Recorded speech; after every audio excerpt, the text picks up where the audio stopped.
Enkuza ya eyelashes Enyangu igwenga toyina buneeno bukowekowe obubonga bukutuka buli ddakiika buba buvaako buli ddakiika obukowekowe bukusiiwa we bumala okusiiwa ne bukungukako.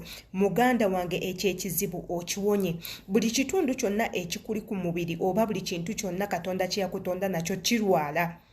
Kifuna obulwadde ne kirwala oluvaamu ne kitandika okubanga kikuvaako mpola mpola olw'okuba nti ffe ebintu ebimu tubibuusa amaaso ng'obukowekowe nga ebisige tetusobola kukitegera nti obukowekowe bukuvaako era bulwadde. Tugenda kuba tumeza obukowekowe nga tukozesa ebintu ebiri natural remedies mu vidiyo eno yennyini.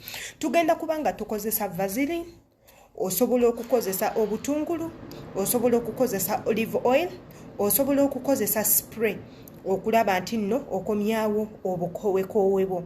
Naye ffe tugenda kubanga tukozesa vaseline, tugenda bayitiramu n'engeri endala gy'osobola okumeza obukowekowe bwo nga okozesezza olive oil yekka oba n'obutungulu.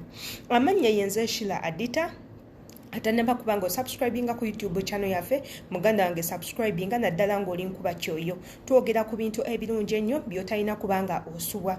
Olunaku olwaleero tugenda kubanga tusomesa batya bwe tumezaamu obukowekowe bwaffe, teekako n'okubutangira okubanga bufuna ebirwadde ebyenjawulo. Mulimu abantu abafuna kansa n'abakuulako obukowekowe, mulimu abantu abamu nga obukowekowe bugendako obuwuka ne bujja ne butandika okulyako buno obwoya, mulimu abantu abamu just nga mmwe omubiri gwammwe guli very weak okukwata buno obwoya. Wabula olunaku olwaleero tugenda kuba ebyo byonna byonna tubyogerako mu vidiyo eno.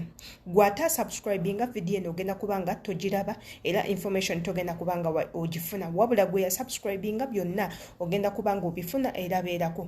Njagala gwe wenna omwana ow'obuwala ofune vaseline wo bulungi nnyo. Buli lw'omala okunaaba mu maaso go making sure nti nno amazzi gonna ogakaza okuva mu face. Okwate vaseline wo bulungi nnyo bw'oti obeere nga oyisa ku bukowekowe bwo. Bw'oteekako vaseline bw'oti kigenda yambako obukowekowe bwo okwegolola bulungi nnyo, teekako n'okutta obuwuka obuba butuddeko. Vaseline ono alimu ebintu bingi nnyo ebiri nakyo omuli ekigaji, teekako n'ebintu ebirala ebingi ingredients ennyingi gy'okoma omukozesa ku bukowekowe bwo buli lunaku. Obukowekowe bujja kubanga bumera muganda bwange mu mwezi gumu ogenda kubanga ofunyeewo enjawulo. Wabula ate gwe ayagala obukowekowe bukule ku speed ey'amangu ddala mu wiiki bbiri kitundu ogenda koloti. Ogenda funa akatunguluko bulungi obeere nga okagradinga bulungi nnyo. Bw'omala okabeera nga okasa bulungi nnyo, kakwate ebyo by'omaze okussa by'omaze okukuba bikwate biteeke mu kasepikiko, teeka ku kyoto. Kwata olive oil otekemu ejjiiko nga 2 obeere nga osaanuuzaako katono, fumbako katono. Jjukira okutte akatungulu n'okakuba bulungi nnyo. Bw'omala okukakuba ebyo byonna byonna by'okubye biteeke mu sepiki, otekemu olive oil ejjiiko 2. Saanuusaako katono omale okamule, omale osengejje butto oyo gwe weetaaga. Butto oyo funamu omuteeka mu kantuko kano bulungi nnyo, omulinde awule omuteeke mu kantuko kano bulungi nnyo obeere nga osiigako buli lunaku. Ekyo kyonna ekyo we kiba kigaanye osobola okukwata coconut oil, biba bizigo, nga buli lw'omala okunaaba mu feesi yo bulungi nnyo n'ogikaza ogenda kuba okwata obukowekowe nga obusiigako. Siiga okuviira ddala wano wansi, kankulage wano wansi woyina okusiiga, n'osiiga nga w'omasaaginga, n'osiiga nga w'omasaaginga.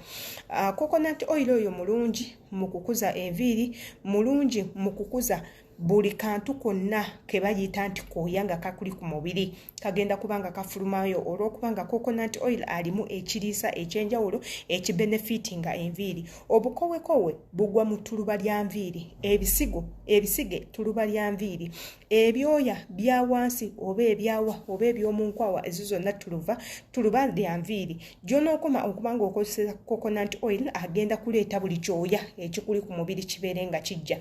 Wabula ffe tufokasi asinze ku Obukowekowe. Eyo no remedy gigezeeko mu mwezi gumu ogenda kubanga ofunyemu enjawulo. Video eno bw'oba ogifunyemu ekyokuyiga commentinga wansi awo olikinge osharinge.